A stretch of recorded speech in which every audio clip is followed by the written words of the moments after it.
Hello friends, in this video I'd like to solve the following problem from the Croatian International Mathematical Olympiad Team Selection Test 2006, problem number 4. We wish to find all natural solutions of the following equation. 3 to the power of x equals 2 to the power of x times y plus 1. It's a nice problem, I'd say.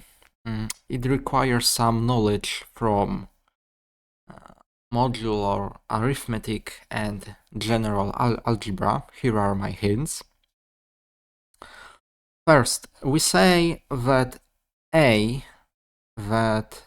element A, integer A, is of order alpha, where alpha is some positive integer, in Zm group, if a to the power of alpha is congruent to 1 modulo m, and moreover, a to any lower power, a to the power alpha prime, is not congruent to 1 modulo m for every alpha prime which is less than alpha. So in other words, the order of an element is the lowest number such that a to that number is congruent to 1. Very important fact about orders is that if a to the power of k is congruent to 1, then the order of our element must divide k. Order of element, order in Zm, is denoted in this way. So it's the lowest number alpha such that a to the power of alpha is congruent to 1 modulo m. And crucially, prove the following lemma. It's a well-known result that if x is 3, 4, 5, and so on, then the order of number 3 in 2 to the power of x, in group Z 2 to the power of x, it's 2 to the power x minus 2. It's a strengthening of Euler's theorem in this special case. To be honest, it's the most important part of this problem. Once you prove the lemma, the rest is easy. Express y in terms of x explicitly, and notice finally that 2 to the power x minus 2 is greater than x for almost all integers x. So give this problem a try, and I will see you in just a minute.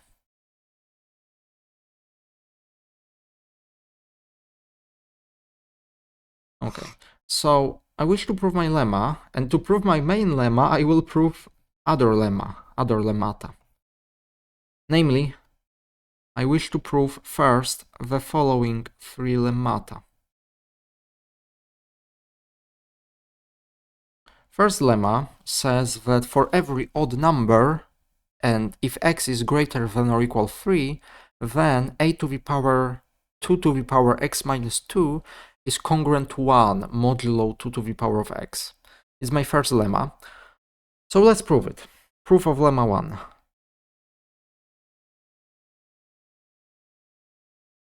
Oh, you know what? I will maybe, because I want to have some space, maybe I will copy the rest for now.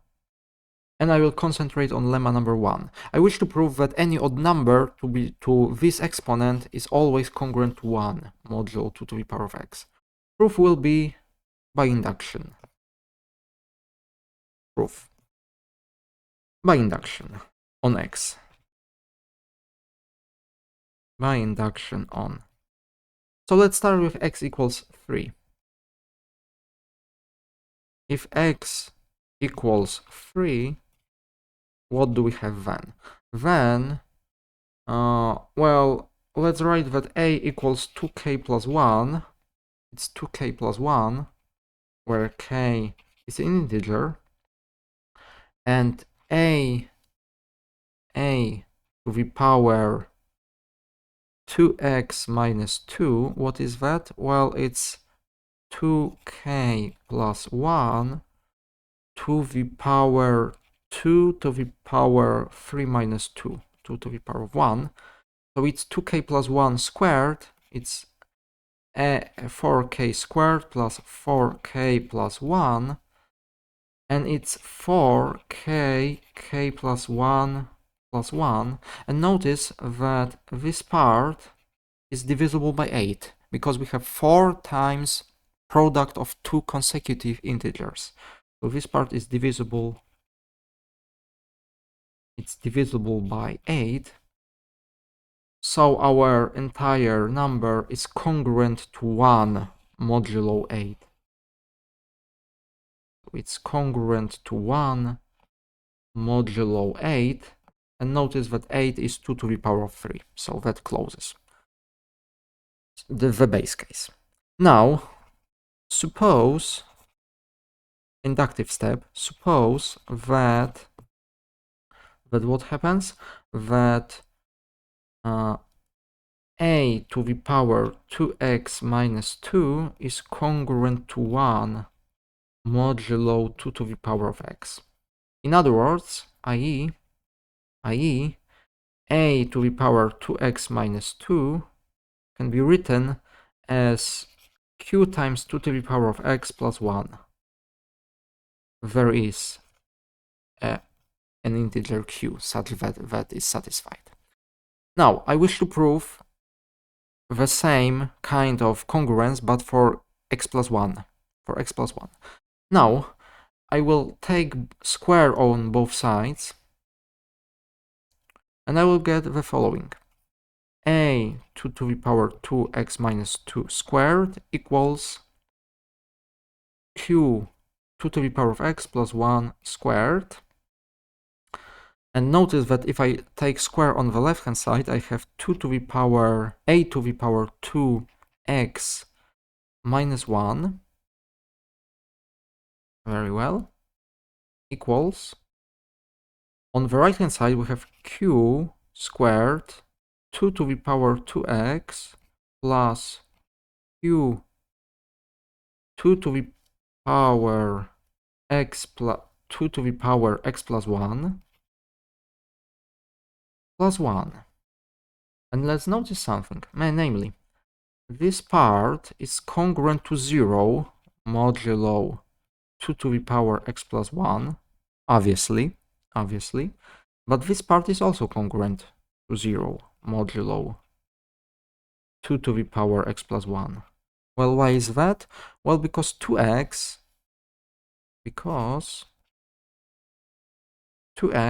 is definitely greater than or equal x plus 1. Obviously, because x is greater than or equal 3, so that obviously holds. So this entire thing is congruent to 1 modulo 2 to the power x plus 1. And really, that closes our inductive proof of our first lemma, because that means that a to the power x minus 1 is congruent to 1 modulo 2 to the power x plus 1. So that closes the proof of our first lemma.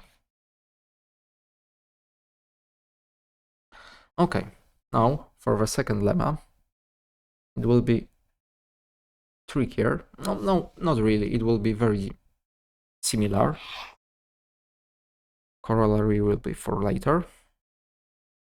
Okay, our second lemma says that 3 is somehow distinguished, that 3 to the power 2 to the power x minus 3 is always congruent to 2 to the power x minus 1 plus 1 modulo 2 to the power of x, but this time beginning from number 4.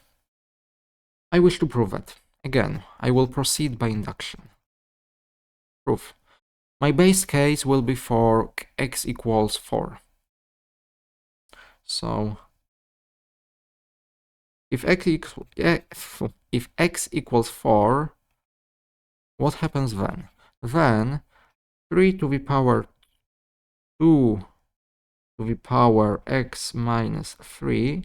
What is that? Well, that's 3 to the power of 2, so it's 9. So it's 9. And 9 can be written as 8 plus 1, which is 2 to the power of 3 plus 1. So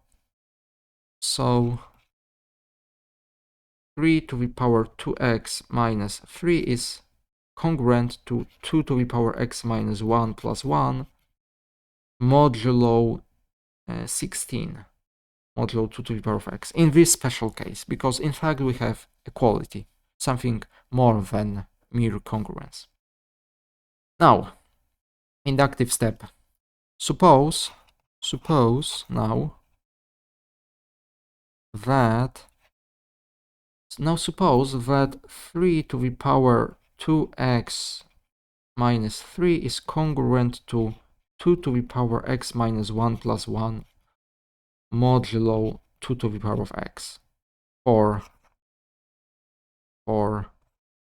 some x greater than or equal 4. i.e., this congruence can be written that 3 to the power 2x minus 3 equals q times 2 to the power of x plus 2 to the power x minus 1 plus 1 for some integer q. And now I will do a very similar thing as before. I will take square on both sides. So I have 3 to the power 2x minus 3 squared equals q squared. You know what, I don't want to do much work, so I will write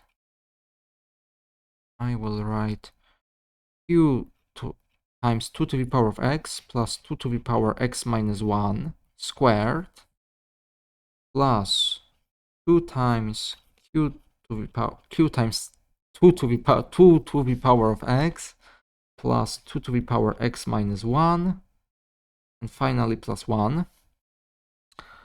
And what do we have? Well, on the left hand side we have 3 to the power 2 to the power x minus 2 equals, and now I wish to factor out 2 to the power x plus 1. Can it be done? Well, it is. It can be done because I can put 2 to the power x minus 1, but it's squared. So it's 2 to the power 2x minus 2. And in the parentheses I have 2 times q plus 1. Very well. Plus. And what now? Well, now I can factor out 2. I can factor out 2 to the power of x, 2 times q plus 1, probably. Let me take a look, is it right? It probably is.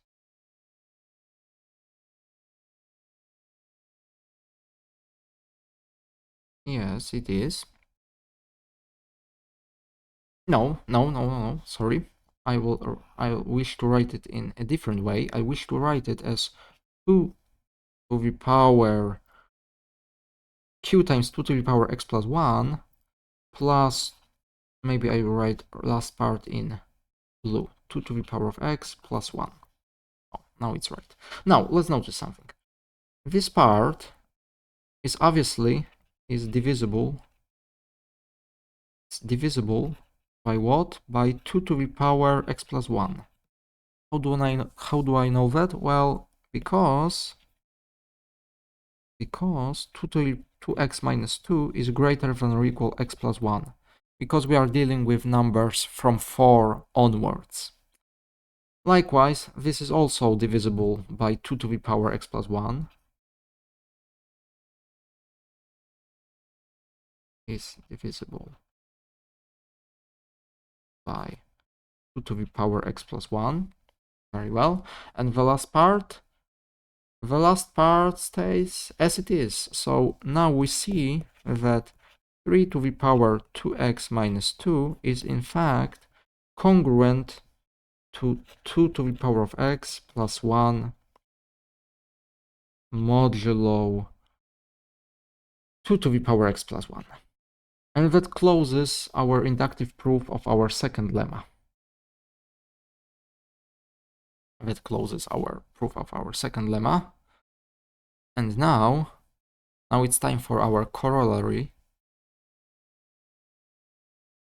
which says that for every x greater than or equal 3, order of number 3 in our group, modulo 2 to the power of x, equals 2 to the power x minus 2. Let's prove our corollary. Proof. First, I wish to consider case of x equals 3 separately, but this time our proof will not be inductive. If x equals 3, then what exactly? Notice that 3 to the power to the first power, well, it's not congruent to 1, modulo 8, obviously, but 3 squared is congruent to 1, modulo 8. And 2, this number 2 happens to be exactly 2 to the power 3 minus 1, 3 minus 2. So it's proven in this case. And now if x is greater than or equal 4, then by our lemma number 1,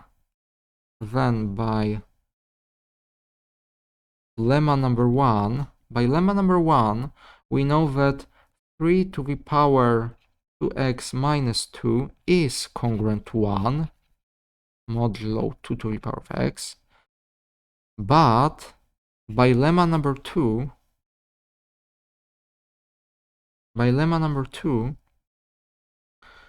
3 to the power 2x minus 3 is not congruent to 1, modulo 2 to the power of x. How do I know that? Well, because I know that 3 to this power is congruent to 2 to the power of x minus 1 plus 1. And 2 to the power x minus 1 plus 1 is not congruent to 1. It's congruent to 2 to the power x minus 1. And that means, maybe let's also notice also that order of number 3 modulo 2 to the power of x, this order must be a divisor of 2 to the power x minus 2. How do I know that? Well, it's one of my hints from the beginning of my recording. It's a well-known fact that if a to some power is congruent to 1, then the order must divide the exponent. And now I know that 3 to this power is congruent to 1. So in other words, our order must be some power of 2, because only powers of 2 divide other powers of 2. But notice that it can't be any other power of 2 by lemma number 2, because any lower exponent is not congruent to 1. So since 3 to the power 2x minus 3 is not congruent to 1, modulo 2 to the power of x, it must be the case that order of number 3 modulo 2 to the power of x must be exactly equal to 2 to the power x minus 2. It cannot be lower. It cannot be lower because for lower exponents we know that our number is congruent to something else, not to 1. And that closes the proof of our corollary. And that's all we needed. It's a very powerful lemma. And now let's go let's finally tackle our problem. What we are talking about exactly? Well, we wish to solve this equation. 3 to the power of x equals 2 to the power of x times y plus 1. So finally, after all of that, let's tackle our problem. 3 to the power of x should be equal to the power of x times y plus 1. I wish to split my reasoning into small cases and big cases. So first, let's check x equals 0, 1, 2, and 3 maybe separately. So if x equals 0, then what do we have? On the left-hand side, we have 1 equals y plus 1, so y equals 0. For me, it's a natural number. It's debatable, but for me, 0 is a perfectly fine natural number. If x equals 1, then 3 equals 2y plus 1, so y equals 1. If x equals 2, then 9 should be equal 4y plus 1, so y equals 2. Let's check x equals 3. Then we have 27 should be equal 8y plus 1. So now we have a problem because so 8y, so after division by 2, let's say, 4 times y equals 26. 26 over 2 is 13. No solutions.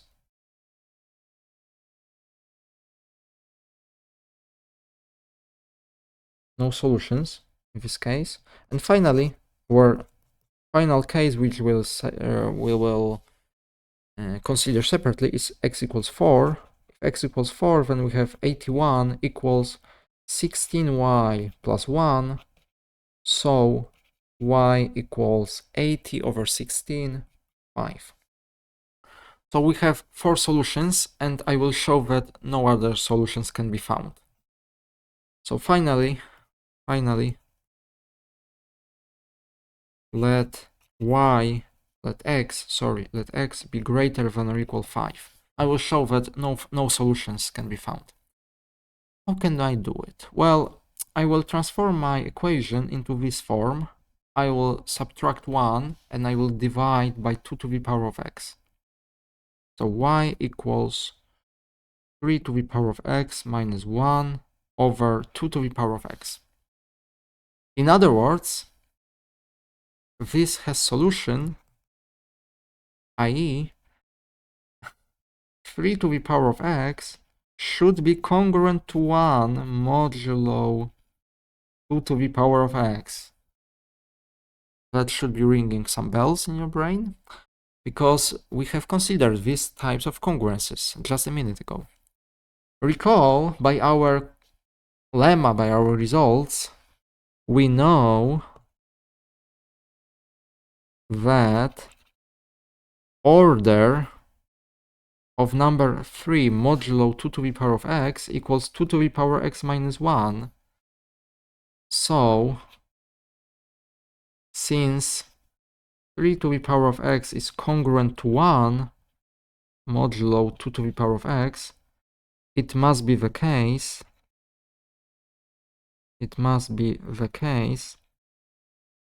that the order of our number must divide x. So it must be the case that 2 to the power x minus 2 divides x.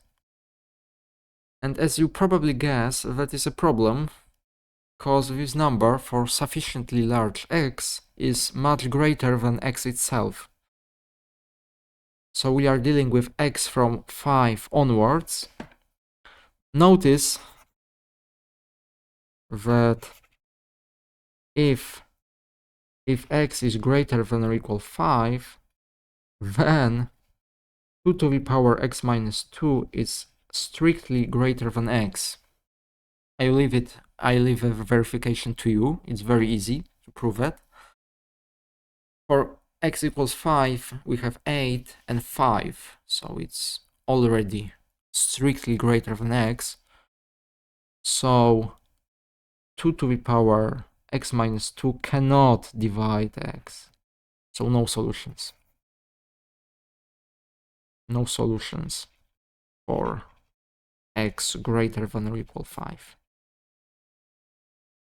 Maybe not that's not the right exclamation mark because it might be confusing with factorial. So yes, so for x greater than or equal 5 we have no solutions. So all in all we have exactly 4 pairs of solutions: 0, 0, 1, 1, 2, 2, and 4, 5. And that is our result. So let's write it. Solutions.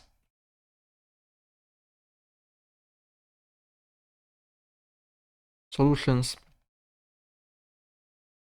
X, y equals either 0, 0 or 1, 1 or 2, 2 or 4, 5.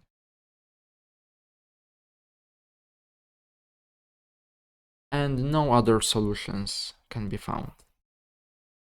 And that closes our problem. A very nice problem, I'd say. Innocent looking, but complicated. The main takeaway of this problem: remember, if you are preparing for some type of Olympiad where Diophantine equations are frequent, remember the notion of order of element. It's very important notion in number theory, in algebra in general. And remember this particular fact that number 3 is somewhat special. Other numbers are special as well, but number 3 in particular, number 3 is of order exactly 2 to the power x minus 2 modulo 2 to the power of x for x greater than or equal 3. That means that order must divide something, and that leads to lack of solutions very soon. And remember that these types of proofs, that order of something equals something, it has also always two parts. First, showing that 3 to that exponent is really congruent to 1 is usually the easier part, and the harder part, that 3 to any lesser power is not congruent to 1. That's the tricky part, but this time it was possible by induction, by noticing a pattern. Because you may also wonder, how do I get this type of result? How in the world I can get it? Well, it can be noticed by considering small cases. 4, 5, 6. You see the pattern. You see the pattern that you get a power of 2 plus 1 every time. And that suggests a general fact which can be proven by induction, as I did. And let me check one more time. Yes, that's it. We have 4 pairs of solutions. Thank you very much for watching, and I will see you next time. Have a nice day.